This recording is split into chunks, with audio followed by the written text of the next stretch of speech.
సేన అంటే అనేక మంది అని అర్థం. అంటే జనులు ఆ సేనాపట్ల దెయ్యవాడు ఎలా ఉంటే భయపడ్డారంట? దెయ్యంగా ఉన్నప్పుడు భయపడ్డారా? ఎప్పుడు మంచిగా మారి మంచిగా వస్త్రములు వేసుకొని స్వస్థ చిత్తుడై కూర్చుంటే ఆయన చూసి భయపడ్డారంట.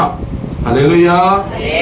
సంఖ్యలు ఎలా చేశాడంట? చేతికేసిని కాలికేసిని చిన్న చిన్న తుత్తునీలుగా చేసుకున్నాడంట. అలాంటి వాడికి దేవుడు గొప్ప కృపను ఇచ్చాడు, ఇవ్వలేదా? ఇచ్చాడు. ఇంకెవరికి ఇచ్చాడంట? 12 సంవత్సరాలు గల రక్తస్రావం కలిగిన స్త్రీకి దేవుడు స్వస్థతని ఇచ్చాడు. దేని వల్ల అంటే వాళ్ళు ఎవరో చెప్పారంట ఒక మాట. ఏమని చెప్పారు అంటే, ఇదిగో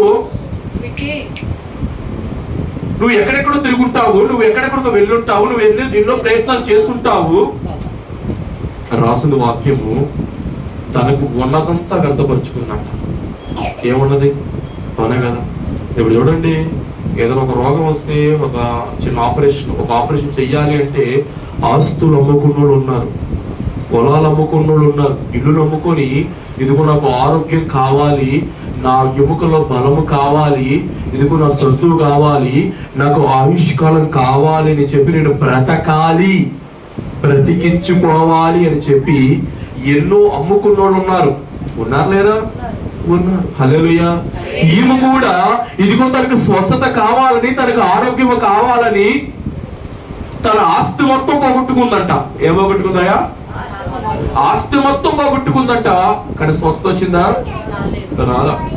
చివర అక్కడికి అనుకుందంట, యేసు ప్రభు గారి వస్త్రపు చెంగును ముట్టిన చాలు అనుకుందంట.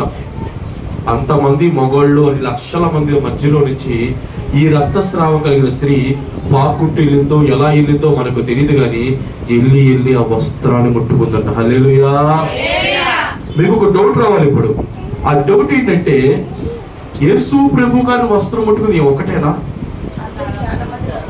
ఎంతో మంది మీద పడతానే ఉంటారుగా. ఇప్పుడు ఎంతో మంది మీద పడుతూ ఎవడో ఒక్కడ వస్త్రం ముట్టుకునే ఉంటాడుగా. మరి పర్టికులర్ గా ఈ 12 సంవత్సరాలుగా రక్తస్రావం కలిగిన స్త్రీ గురించి దేవుడు ఎందుకు చెప్పాడు అక్కడ అంటే, ఈమె విశ్వాసంతో ముట్టుకుందంట దేవుడిని. అవునా కదా? అంటాడు కదా, సాంతులు రాస్తుండేది, ఎవడి బాధ అడిగి తెలుసంట. ఎవడి బాధ వాడికే తెలుసు, ఎవడి దుఃఖం వాడికే తెలుసంట, పక్కన వాడు తెలియదు. అవునా కదా? ఒరి బాబు నీ కరోనా వచ్చింది అంటే, ఏమైతే 4 రోజులు నువ్వు లోపల ఉండు, 5 రోజులు బయటకు వచ్చేస్తావు, ఏమంటే ఏముండదులే అని చెప్తాడు. అదే వాడి కరోనా వచ్చింది అనుకో, అది చెప్పే మాట వేరే రకంగా ఉంటుంది. హల్లెలూయా. హల్లెలూయా. అంటే దేవుడు ఏమంటున్నాడు అంటే, విశ్వాసంతో కనుక నువ్వు దేవుని ముట్టుకునే వాడివైతే, విశ్వాసంతో ప్రార్థించే దానివైతే, దేవుడు స్తుతించే దానివైతే కార్యము నీ జీవితంలో వెంటనే జరిగిందంట. అవునా కదా? హల్లెలూయా. ఆరోగ్యమును కలిగిన దేవుడు ఆయన, స్వస్థత ఇవ్వగలిగిన దేవుడు ఆయన, ఏమైనా చేయగలిగిన దేవుడు ఆయన. సరే, ఆమె ఇంకో ఆమె ఎవరంట? 12 సంవత్సరాలు ఆమెకి. ఈమెకు వ్యాధి ఎన్ని సంవత్సరాలు? 12 సంవత్సరాలు. ఈ యాయిర్ కుమార్తె వయసు అంతా 12. ఈమె చనిపోయింది.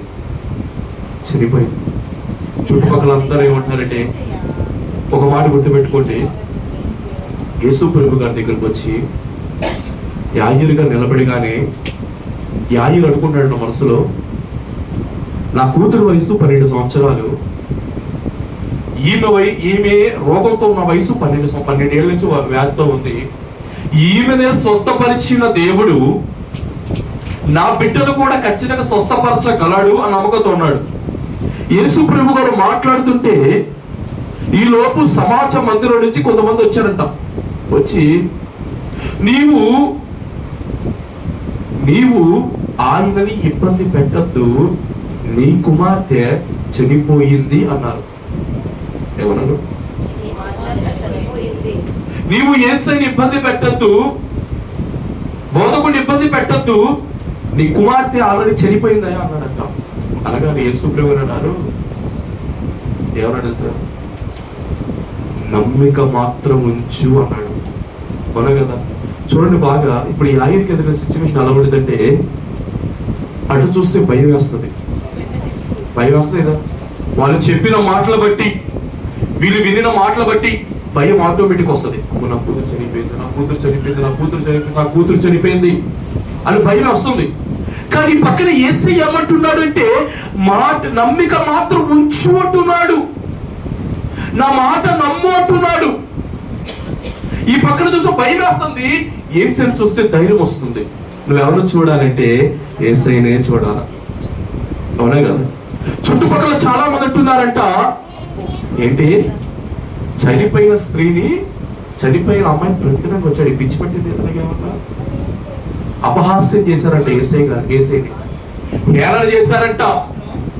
ఇలా చేసినప్పుడు వాళ్ళు అన్నమాట ఒకే ఒక మాట అన్నాడు, వాళ్ళతో ఏం చెప్ప వాదించాల దేవుడు ఎప్పుడు.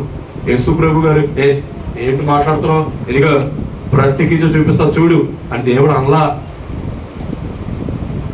వాళ్ళ అమ్మ వాళ్ళ నాన్నని వెనకాల ఉన్న పేతురుని యోహాను గారిని మాత్రమే తీసుకెళ్ళాడు లోపలికి, ఎవరిని తీసుకెళ్ళా. హల్లెలూయా. అంటే మన జీవితంలో విశ్వాసం అనేది చాలా ముఖ్యమైనది. ఆ విశ్వాసం ఉంటేనే కార్యం జరిగింది, విశ్వాసం లేకపోతే కార్యము జరగదు. హల్లెలూయా. ఇన్ని కార్యాలు జరిగిన తర్వాత అంట యేసు ప్రభు గారు తన స్వదేశము అనగా సొంత దేశమైన నజరేతుకు వచ్చినప్పుడు అంటే వాళ్ళ అన్న మాటలు ఏమన్నారు, ఒక మాట చెప్పగలరా? ఫస్ట్ ఆశ్చర్యపడ్డారంట. అసలు ఇన్ని సంగతులు ఎలా తెలిసి ఇతనికి? రెండోది అనుకున్నారంట, ఇంటి జ్ఞానం ఎక్కడి నుంచి వచ్చింది? అసలు ఇతని చేతులు ఇన్ని అద్భుతాలు చేస్తున్నాయి ఏంటి అన్నారా లేదా? అన్నాక అక్కడ దాకుంటే మాట బాగుండేది. మరలా అంటారంట, ఈయన మరియ కుమారుడు కాడా? ఇతని సహోదరుల కుమారులు కారా? ఇతని సహోదరులు మడతపడి ఉన్నవారు కారా? ఈయన వడ్లవాడి కుమారుడు కాడా అన్నారంట.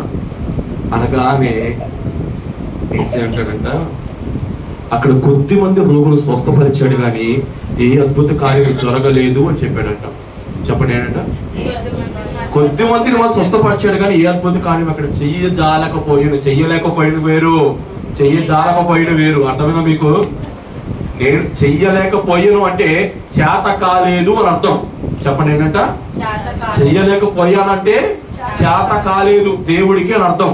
అది చెయ్యజాలకపోయాను అంటే దేవుడు మనస్సు, దేవుడికి ఇష్టం లేదు అని అర్థం. చెప్పాలంటే నాకు ఇష్టం లేదు అసలు స్వస్థపరచడం అని అర్థం. హల్లెలూయా, హల్లెలూయా. దేవుడిచ్చిన మహాకృప ఏంటి అంటే అతనికి మహాకృప అదిగా రాస్తుంది కదా, అనేకులు దేవుడి విషయంలో అభ్యంతరపడ్డారంట. చెప్పాలంటే వాళ్ళ అవిశ్వాసానికి దేవుడి ఆశ్చర్యపడ్డాడంట. వాళ్ళేమో అభ్యంతరపడ్డారు, దేవుడేమో వాళ్ళ అవిశ్వాసానికి ఆశ్చర్యపడ్డాడంట. హల్లెలూయా, హల్లెలూయా. అందుకే దేవుడు అంటాడు కదా, నాయన నువ్వు 2 చేతులతో నరకానికి వెళ్ళే కంటే ఒక చేతితో నరకానికి వెళ్ళడం, ఒక చేతితో పరలోకానికి వెళ్ళడం మంచిది అంటాడు దేవుడు. అంటే నీ చెయ్యి నేను అభ్యంతర పరిచినచో దాన్ని తీసేయి అంటాడు. ఇగో నీ కాలుని అభ్యంతర పరిస్థితి దాన్ని తీసేయి, నీ కన్ను అభ్యంతర పరిస్థితి దాన్ని తీసేయి అంటాడు. కానీ నువ్వు ఏదైనా చెయ్యి, కానీ నువ్వు పరలోక రాజ్యంలో ఉండాలి అంటాడు దేవుడు. హల్లెలూయా, హల్లెలూయా. అవునా కదా? ఎన్ని గొప్ప కార్యాలు దేవుడు చేసినప్పుడు అక్కడ ఎందుకు చేయగలిగిపోయాడంటే, మన జీవితంలో దేవుడి కార్యం చేయట్లేదు, దేవుడి కార్యం నా జీవితంలో జరగడం లేదు, నా పరిస్థితి ఇలాగే ఉంటుంది, నా స్థితి ఇలాగే ఉంటుంది అంటే ఏమో అభ్యంతరపడుతున్నావేమో, అవిశ్వాసాన్ని చూపిస్తున్నావేమో ఒక్కసారి మనం జ్ఞాపకము చేసుకోవాలి. దేవుడిని కొన్ని ప్రశ్నలు అడిగారు, ఇంత జ్ఞానం ఎక్కడి నుంచి వచ్చింది, ఇతని చేతులు ఇన్ని అద్భుతాలు ఎలా చేసింది, అసలు ఇన్ని విషయాలు ఇతనికి ఎవడు చెప్పాడు అని కొన్ని ప్రశ్నలు వాళ్ళు వేశారు. దేవుడు దానికి తగ్గట్టుగా ఆన్సర్ కూడా చెప్పాడు. ఆన్సర్ ఏంటో మనం చెప్పుకుందాం అనుకున్నాను, కానీ దేవుడు ఇంకొక వాక్యాన్ని స్థిరపరిచాడు. ఆయన ఆ వాక్యం ఫాస్ట్ చూద్దాం, చూడండి ఫాస్ట్గా కొన్ని మాటలు. ఇప్పుడు దాకా వాక్యం అయిపోయింది అనుకోమాకండి, ఇప్పుడు దాకా ట్రైల్ అదే స్టార్ట్ అవుతుంది ఇప్పుడు. హల్లెలూయా, హల్లెలూయా. చూడండి, ఉపదేశ గ్రంథము 1వ అధ్యాయము, ఉపదేశ గ్రంథము 1వ అధ్యాయము, ఉపదేశ గ్రంథం 1వ అధ్యాయము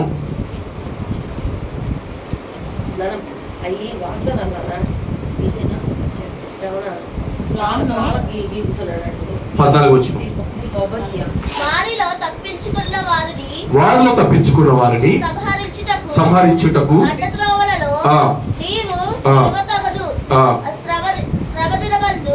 అతనికి శేషించిన వారిని శత్రువుల చేతికి అప్పగింపతగదు. యెహోవా దినము అన్యజనులందరి మీదికి వచ్చుచున్నది. అప్పుడు నీవు చేసినట్టే నీకును చేయబడును. నీవు చేసినదే నీ నెత్తి మీదికి వచ్చును. హల్లెలూయా. దేవుడు ఒక మాట చెప్తున్నాడు, యెహోవా అన్యజనులందరి మీదకి, యెహోవా దినం అన్యజనుల మీద అందరి మీదకి వచ్చుచున్నది. అప్పుడు నువ్వు చేసినట్లే నీకును చేయబడును. నీవు చేసినదే నీ నెత్తి మీదకి వచ్చును. హల్లెలూయా. హల్లెలూయా. ఏమనంట? యెహోవా దినము. ఇక్కడ చూడండి, అందరూ చూడండి, ఉపదేశ గ్రంథం 1:15. జాగ్రత్త చూడండి. యెహోవా దినము అన్యజనులందరి మీదకి వచ్చుచున్నది. నీవు చేసినట్లే నీకును చేయబడును. నీ నెత్తి మీదకి వస్తుందంట. ఎక్కడికి వస్తుంది? నువ్వు ఏమైతే చేస్తున్నావో అది నీకు చేయబడుతుంది. అదే నీ నెత్తి మీదకి వస్తుందంట. అవునా కదా? అది మంచి అయినా, అందుకే రాసిన వాక్యాలు గద్దె రసలు తీయగలరు. కానీ ఏమని చెప్పండి? మోసపోకుడి, దేవుడు వెక్కిరించబడడు. ఏం విత్తుతున్నావో ఆ పంటే కోస్తావు. అవునా కదా? నేను జాకెట్ చెట్టేసి నాకు యాప్లుగా కావాలంటే వస్తాయా? రాదు. అదే నువ్వు యాప్లుగా చెట్టు జాకెట్ కావాలంటే జాకెట్లు వస్తాయా? రావు. నువ్వు ఏమైతే విత్తుతున్నావో, ఏమైతే చేస్తున్నావో అది ఖచ్చితంగా నీకు చేయబడుతుంది. అదే నీ నెత్తి మీదకి వస్తుందంట. చూడండి, ఏవేలు గ్రంథం ఒక మాట ఫాస్ట్ గా. ఏవేలు గ్రంథం 3వ అధ్యాయము 6వ వచనం. 3 ఏవేలు గ్రంథం 3 యెరూషలేము పట్టణము వారిని తమ సరిహద్దులకు దూరముగా నివసింపజేయుటకై మీరు వారిని గ్రీకులకు అమ్మివేసితిరి. మీరు చేసిన దాన్ని బహు త్వరగా మీ నెత్తి మీదకి రప్పించదును. ఇదిగో మీరు చేసిన దానిని మీ నెత్తి మీదకి. హల్లెలూయా. ఒకటేమో రప్పిస్తానంటున్నాడు, 2 రాజేస్తానంటున్నాడు. అవునా కదా? హల్లెలూయా. ఇందాక ఉపదేశం చెప్పిన మాట ఏంటంటే, నువ్వు చేసినదే నీకు చెయ్యబడును. నీవు చేసినదే నీ నెత్తి మీదకి వస్తుంది అన్నాడు. దేవుడు ఇప్పుడేమంటాడంటే, నువ్వు చేసినది నీ త్వరగా నీ నెత్తి మీదకి రప్పిస్తాను, నీ నెత్తి మీదకి రాజేస్తాను అంటున్నాడు. హల్లెలూయా. హల్లెలూయా. హల్లెలూయా. ఎందుకు ఏం చేయబడుతాడు? దేవుడు ఏం చేస్తున్నాడు? ఒక మాట చూడండి. సామెతల గ్రంథము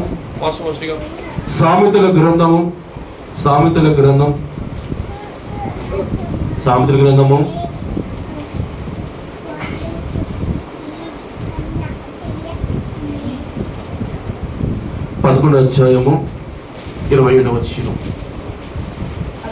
27. మేలు చేయగోరువాడు ఉపయుక్తమైన క్రియ చేయును, కీడు చేయి గోరువానికి. హల్లెలూయా. హల్లెలూయా. మేలు చేయి గోరువాడు ఉపయుక్తమైన క్రియ అంటే, ఉపయుక్తము అంటే ఏంటి? దాని అర్థం ఏంటి చెప్పాలంటే మంచిది, మంచి క్రియ. హల్లెలూయా. హల్లెలూయా. మేలు చేయగోరువాడు మంచి క్రియ చేస్తాడు, కానీ కీడు చేయగోరువాడికి కీడే 3 అంటే కీడే కలిగిద్దంట. నువ్వు మేలు చేసేవాడు అయితే నువ్వు మంచి క్రియ చేయగలుగుతావు. నువ్వు కీడు చేసేవాడు అయితే ఖచ్చితంగా నీకు కీడే కలిగిద్దంట. హల్లెలూయా. హల్లెలూయా. ఇంతకీ అలాంటి వ్యక్తి ఎవరున్నారు అనేది చెప్పి నేను ఫాస్ట్ ముగించేస్తాను. ఇంతకు ఆ వ్యక్తి ఎవరు? నేను ఏ వ్యక్తి ఇప్పుడు ఏం చెప్పాను అంటే చెప్పండి. ఉపదేశ గ్రంథంలో దేవుడు ఏం చెప్పాడు చెప్పండి ఫాస్ట్ గా. నువ్వేం చేసావో అది నీకు చెయ్యబడుతుంది. నువ్వు చేసినది నీ నెత్తి మీదకి వస్తుంది. ఉపదేశం ఏవేలు ఏం చెప్తున్నాడు అంటే, ఏవేలుతో దేవుడు ఏం చెప్తున్నాడు అంటే, వారు చేసినది వాళ్ళ నెత్తి మీదకి రప్పిస్తాను. ఇంకోటి రాజయ్య వాళ్ళ నెత్తి మీద రాజు చేస్తాను అంటున్నాడు. అర్థమైందా నీకు? అర్థమైన వాక్యం అర్థమవుతుందా? అవునా?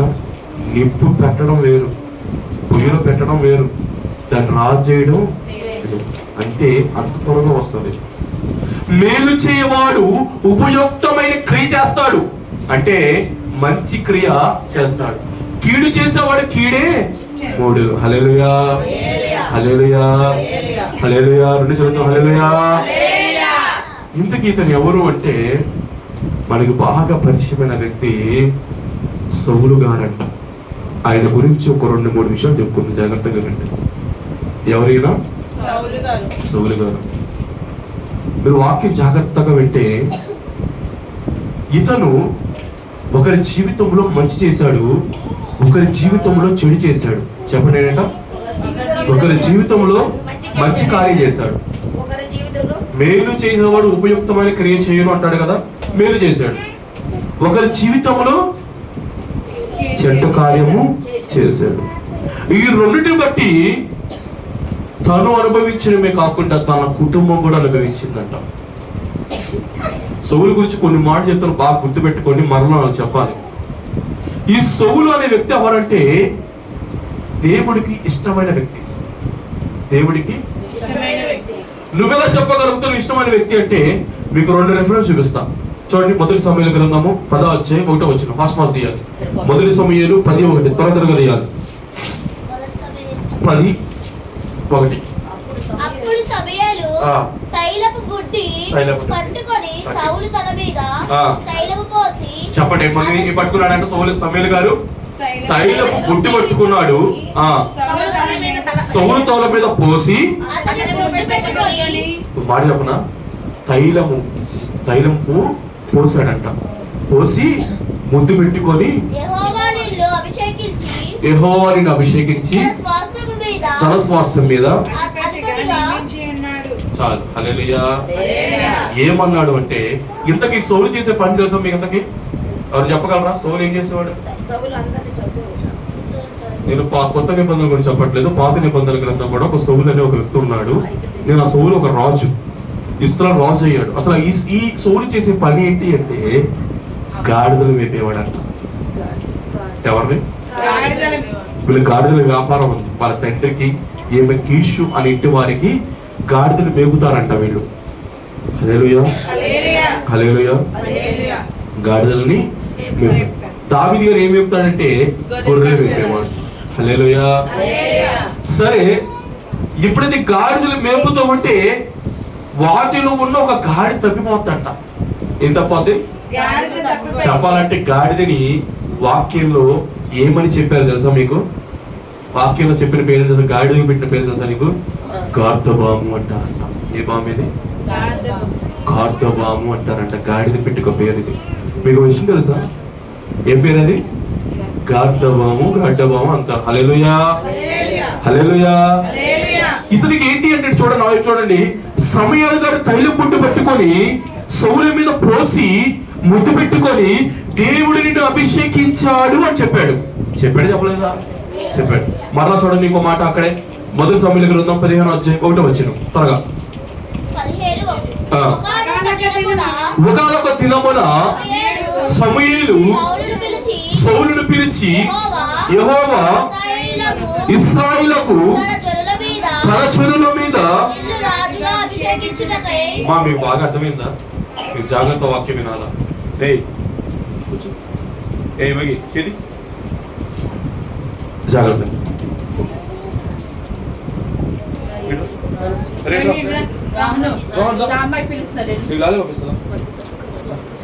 వీళ్ళకి ఎక్కడ పడాలా ఇట్లా పక్కన ఇస్తాడు కదా. మీకు 2 లాలీపాప్లు ఇస్తాను. కూర్చో. 2. హల్లెలూయా, హల్లెలూయా. మీరు బాగా వినాలి, వాక్యం జాగ్రత్తగా వినాలి. మొదటి సమూయేలు గ్రంథములో 10వ అధ్యాయములో సౌలుని దేవుడు అభిషేకించాడా? అభిషేకించలేదా? ఇచ్చాడా? ఏమని చెప్పాడు చెప్పండి? తైలం బొట్టు పట్టుకున్నాడు, పోసి ముద్దు పెట్టుకొని చెప్పాలి.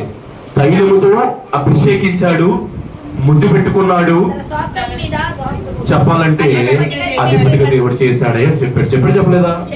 ఇదే సౌలుకి మరలా మొదటి సమయాల గ్రంథం 15 వచ్చిన చదువు ఫాస్ట్ ఫాస్ట్ గా. ఒకానొక దినమున సమూయేలు సౌలుని పిలిచి, యెహోవా ఇశ్రాయేలులకు తన జనుల మీద నిన్ను రాజుగా అభిషేకించుటకై నన్ను పంపెను. యెహోవా మాట వినుము. సైన్యములకు అధిపతియగు యెహోవా సెలవిచ్చినదేమనగా. చాలు. 10వ అధ్యాయంలో ఒకసారి అభిషేకించాడు దేవుడు. 15వ అధ్యాయంలో కూడా మళ్ళీ రెండోసారి అభిషేకించాడు. ఎందుకు ఇన్నిసార్లు అంటే సౌలు తప్పిపోయాడు, సౌలు పడిపోయాడు, దేవుడు ఉంచిన నమ్మకాన్ని కోల్పోయాడు. చెప్పండి, పడిపోయాడు, తప్పిపోయాడు, కోల్పోయాడు. చెప్పండి, పడిపోయాడు, తప్పిపోయాడు, కోల్పోయాడు. దేవుడు పడిపోయాడు, దేవుడు తప్పిపోయాడు. చెప్పాలంటే దేవుడి అభిషేకాన్ని కోల్పోయాడు. చెప్పాలంటే దేవుడికి చాలా ఇష్టమైన వ్యక్తి. ఎంత ఇష్టం అంటే ఒకసారి సౌలు గురించి దేవుడు అనుకున్నాడంట, ఇదిగో ఇతని రాజ్యాన్ని సదాకాలం ఉంచాలనుకున్నాడంట. చెప్పండినట, సదాకాలం. చూడండి, అలాగే రాస్తుంది కదా, మొదటి సమయాలు 13వ అధ్యాయం, మొదటి సమయాలు 13వ అధ్యాయం 13వ వచనం. అందుకు సమూయేలు ఇట్లనేను, నీ దేవుడైన యెహోవా నీకు ఇచ్చిన ఆజ్ఞలు గైకొనక అవివేకపు పని చేసితివి. నీ రాజ్యమును ఇశ్రాయేలు మీద సదాకాలము, నీ రాజ్యము ఇశ్రాయేలు మీద సదాకాలము స్థిరపరచుటకు యెహోవా తలచియుండెను. ఎవరు తలచి చెప్పండి? యెహోవా తలచియుండెను. దేవుడు తలచి ఉన్నాడంట. ఇతనికి సదాకాలం ఇతర రాజ్యం నిలపాలని. చెప్పండి, 2 సార్లు అభిషేకించాడు. ఏం తలంచాడంటే ఇతని రాజ్యము సదాకాలం ఉండాలని దేవుడు తలంచాడంట. హల్లెలూయా. కానీ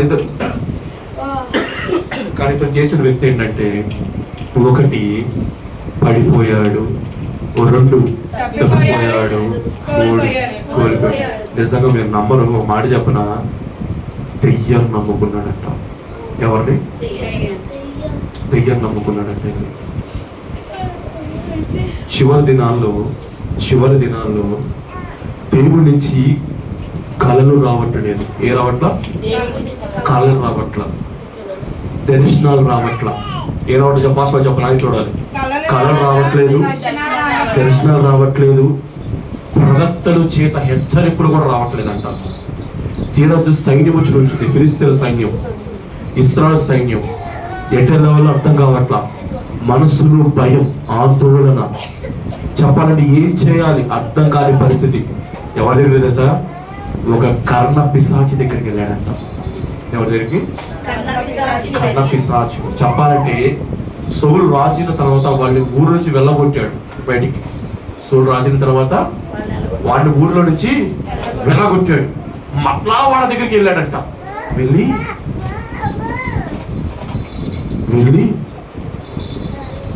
గెలుస్తానా గెలవనా అని అడగట్లా. ఏమడిగాడు తెలుసా? నేను ఆ దెయ్యం అడిగిందట, ఆ దెయ్యం మా మంత్రాలు వేసాం అడిగిందట, నేను నీ కొడుకు ఎవరు రప్పించాలి అనగానే నాకు సమూయేలు కావాలి అన్నాడంట. ఎవరు నమ్మన్నాడు? హల్లెలూయా. సౌలు ఎవరిని కోరుకున్నాడంటే సమూయేలు పిలిపించు అన్నాడంట. సమూయేలు పిలిపించు అనగానే వెంటనే ఆ దెయ్యాలు చేసే మాంత్రికులు అంటుంట. మరి ఏం చేసి తెలియదు. చెప్పగానే సమూయేలు గారు దుప్పటి మీద వేసుకొని పైకి వస్తూ, సమూయేలు గారు ఆత్మ పైకి వస్తూ ఉంటే ఆమె భయంతో కేకేస్తుందంట, గట్టిగా వేస్తుందంట. హల్లెలూయా. మీకు విషయం అర్థం కావాలి. నువ్వు పిలిచిన వాడి పైకి వస్తే నువ్వు ఎందుకు భయపడాలి? అర్థమైన వాక్యం అర్థమవుతుందా? జాగ్రత్తగా. నువ్వు పిలిచింది ఎవరిని? సమూయేలు పిలిచావు, కింద నుంచి రమ్మని, పాతాళం నుంచి పైకి రమ్మని సమూయేలు పిలిచావు. పిలిచిన వాడు పైకి వస్తే నువ్వు ఎందుకు భయపడాలి? అది మరి ఏమి ఎందుకు కలిసిందంటే కింద దురాత్మల ప్రభావాలు ఉన్నాయి, దురాత్మలు ఉన్నాయి. ఆ దురాత్మలు ఏదో ఒకటి పైకి వచ్చి ఏదో ఒక మాట చెప్పిద్దిలే అనుకుని అంచంలో ఇవి ఉంది. కానీ సమూయేలు పైకి వస్తున్నాడు. సమూయేలు పైకి వచ్చి అంటాడు, నేడు రేపటికి ఈ సమయానికి నీవు నీ కుమారులు నాతో పాటు ఉంటారన్నాడంట. హల్లెలూయా, హల్లెలూయా. అర్థమైందా? రేపు ఈ పాటికి నీవు నీ కుమారులు నాతో పాటు ఉంటారు. హల్లెలూయా. అంటే మనం దేవుడు నిలబడాలి, పడిపోకూడదు. దేవుడిలో సరిగా ఉండాలి, తప్పిపోకూడదు. దేవుడిచ్చిన కృప పొందుకునేవాడిగా ఉండాలి, కానీ దేవుడిచ్చిన అభిషేకాన్ని కోల్పోయేవాడిగా ఉండకూడదు. హల్లెలూయా. దేవుడిచ్చిన అభిషేకాన్ని కోల్పోయాడు, దెయ్యాన్ని ఆశ్రయించాడు. చెప్పాలంటే తన కత్తి మీద తన పడి చనిపోయాడంట. తన కత్తి మీద తనే పడి చనిపోయాడు సౌలు గారు. హల్లెలూయా. అసలు సౌలు గారు ఎలాంటి వ్యక్తో కొన్ని 3 మాటలు చెప్పి మీరు ఫాస్ట్ ముగిస్తారు. చూడండి, మొదటి సమూయేలు గ్రంథము 10వ అధ్యాయము 1 నుంచి 2 వచనాలు త్వరగా. అప్పుడు సమూయేలు తైలము బుడ్డి పట్టుకొని సౌలు తల మీద తైలము పోసి అతని ముద్దు పెట్టుకొని 11 అధ్యాయము 1 నుంచి 3. అమ్మోనీయుడైన నాహాషు బయలుదేరి ఎబెషిలాదుకు ఎదురుగా. అమ్మ ఇప్పుడు బాగా వినండి, మీరు ఇక్కడే మీకు అసలైన మ్యాటర్ మీకు అర్థమైంది. ఇప్పుడు ఇలా చెప్పాను కదా, ఇలా విషయం చెప్పి మీకు ఏం చెప్పాను చెప్పండి. ఉపద్ర గ్రంథంలో ఏం చెప్పాను? చదవాలి, మరి నీకు చూడకుండా చెప్పాలి. ఉపద్ర గ్రంథం ఏం చెప్పాను? నువ్వు చేసినదే నీకు చేయబడుతుంది, నువ్వు చేసినదే నెత్తి మీదకి వస్తుంది అన్నా. ఏమి గ్రంథంలో ఏం చెప్పాను? నువ్వు చేసినదే దేవుడు నీ నెత్తిగా రప్పిస్తాడు, రాజేస్తాడు చెప్పుకున్నాం. సామెతల గ్రంథంలో ఏం చెప్పుకున్నాం? మేలు చేసేవాడు ఉపయుక్తమైన క్రియ చేస్తాడు, కీడు చేసేవాడు కీడే మూడును అన్నాడు. హల్లెలూయా. ఇప్పుడు సౌలు గారు చేసిన పని చూడండి ఫాస్ట్ గా. అమ్మోనీయుడైన నాహాషు, ఎవరైనా ఇంతకీ మీకు మధ్య మధ్య ప్రశ్నలు పడితే చాలా జాగ్రత్తగా వినాలి. ఈ అమ్మోనీయులు ఎవరెంతకి? ఎవరు అమ్మోనీయులు ఎవరు?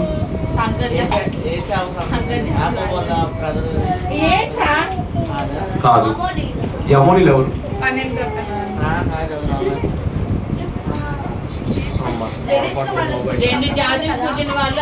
తప్పుడు కొట్టండి గట్టిగా శ్రావణి.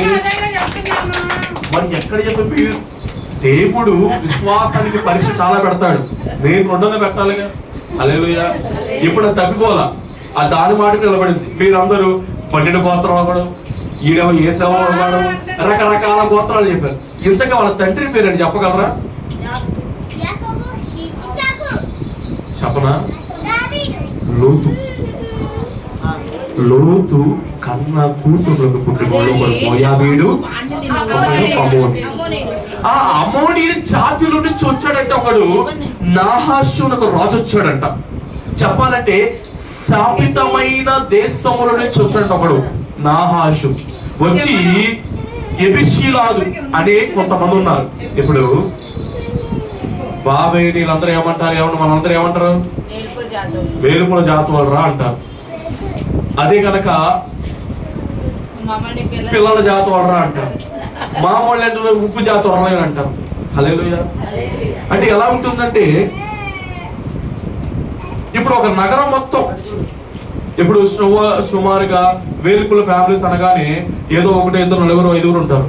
అదే కనుక ఒక గ్రామం మొత్తం ఉన్నారనుకో, పలానా సంబంధించిన వాళ్ళరా అంటారు. అంటారు ఆ గ్రామాల పేరు కూడా అదే పెట్టుకుంటారు అట్లాగే. అనగానే ఈ ఎబెషిలాదు అనే వారు ఒక గ్రామంలో కనుక నివసిస్తూ ఉంటే వాళ్ళకి ఎదురుగా నిలబడ్డాడంట ఒక రాజు వచ్చి. ఎవడు ఇతనంటే, ఇతను రాజు పేరు చెప్పండి ఫాస్ట్. ఇతను రాజు పేరు ఏంటంట? నాహాషు అని ఒక రాజు నిలబడి, చదవండి ఫాస్ట్ గా చదవండి. ఎక్కడ చదువుతున్నాను? నేను చెప్పింది మొదటి సమయంలో 11 చూడండి. ఇశ్రాయేలీయులందరినీ ఆ, మీదికి 11:1. అమ్మోనీయుడైన ఆ, నాహాషు బయలుదేరి ఆ, యాబేషురాజు ఆ. ఎదురుగా ఆ. దిగినప్పుడు ఆ. యాబేషు ఆ. వారందరూ ఆ. మేము నీకు సేవ చేయదుము, ఆ. మాతో నిబంధన చేయమని ఆ. నాహాషుతో అని అవునా కదా? మీరు చూడండి, ఒక బలవంతుడు ఎదిరినప్పుడు ఒక బలహీనుడు ఖచ్చితంగా వాడికి లొంగిపోతాడు. అర్థమైంది మీకు? ఒక బలవంతుడు ఎదిరినప్పుడు ఒక బలహీనుడు ఖచ్చితంగా వాడు లొంగి. ఈ బలహీనుడికి ఒక బలవంతుడు ఎదిరేయడనుకో ఖచ్చితంగా ఎదిరిస్తాడు. వాక్యం అర్థమవుతుందా? కొన్ని మాటలు దేవుడు మాట్లాడిస్తున్నప్పుడు చాలా జాగ్రత్తగా వినాలి. అర్థమైందా? ఇప్పుడు నాహాషు అనేవాడు బలవంతుడు, బలమైన సైన్యం కలిగిన వాడు నాహాషు. ఈ ఎబిషిలాద్ అనేవారు బలహీనులు. చెప్పాలంటే కొంతమంది ఉన్నారు వాళ్ళకి. నాహాషు గొప్ప సైన్యం తీసుకొచ్చాడు. హల్లెలూయా, హల్లెలూయా. ఎప్పుడైతే ఈ బలహీనుడు అన్నాడట, అయ్యా బాబు, చిన్న బాబు, నీకు దండం, మీకు నీకు సేవ చేసుకుంటాం, మీ దగ్గరే ఏమన్నాడు చెప్పండి? ఏమన్నాడంట? చదువు ఫాస్ట్ గా. మేము మీకు సేవ చేయదుము, మేము మీకు సేవ చేయదము, మాతో నిబంధన చేయమని నాహాషుతో అనిరి. ఏమన్నాడంటే, ఇదిగో నేను ఈ సేవ చేసుకుంటాను, నాకు నిబంధన చేయవా? ఏ నిబంధన? మేము చావకుండానట్లు, నువ్వు మమ్మల్ని చంపకుండానట్లు. అది బాధే. ఫోన్ ఇవ్వాలంట.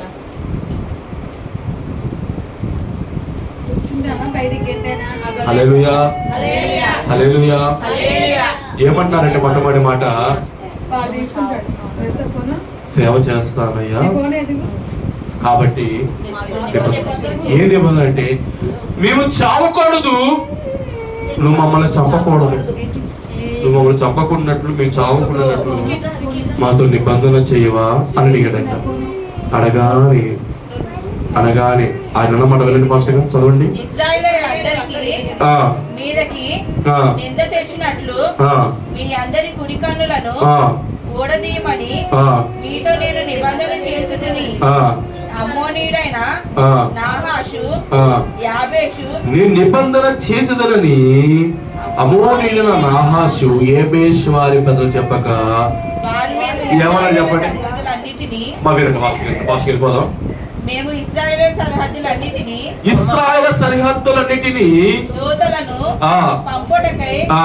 7 దినములు గడువు ఆ. మాకిమ్ము. చాలు. హల్లెలూయా. హల్లెలూయా. వాక్యం అయిపోతుంది, చాలా జాగ్రత్తగా రండి.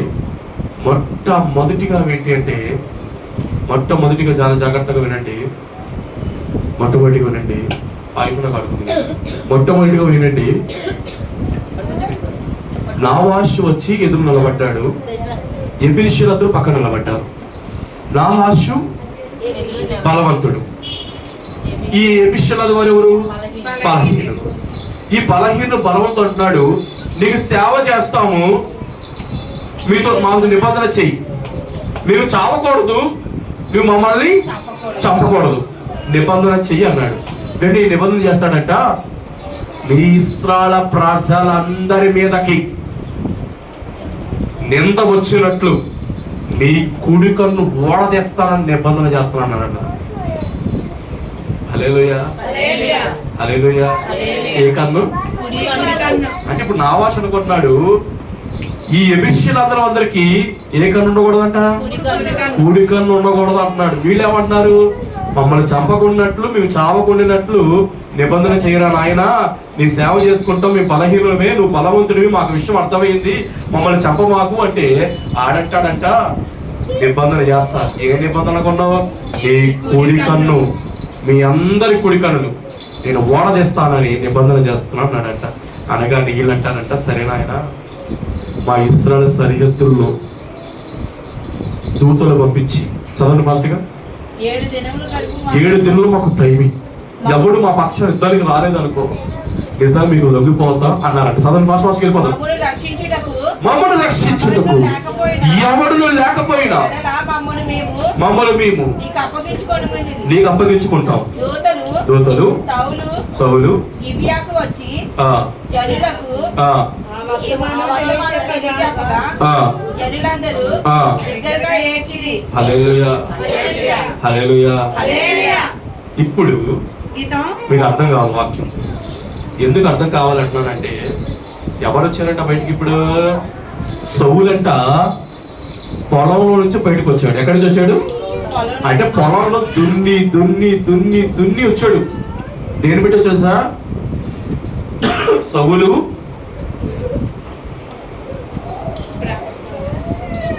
ఏంటిది ఏంటిది అంటే చెప్పు. ఇటు అమ్మ. ఇటు ఇటు. సరే, నేను ఇస్తాను. నీకు ఏం కావాలి? హల్లెలూయా. హల్లెలూయా. ఏ పాస్టర్ గారికి కష్టాలు రాకూడదు. హల్లెలూయా. హల్లెలూయా. తీసుకెళ్ళండి. పిన్ని ఉందా? సార్ కూర్చో. వాకింగ్. నేను ఇస్తాను. హల్లెలూయా. హల్లెలూయా. సరే వదిలేను. నేను ఇస్తాను. చేతో వాకింగ్ ఎలా చేస్తావు రాత్రి? అదే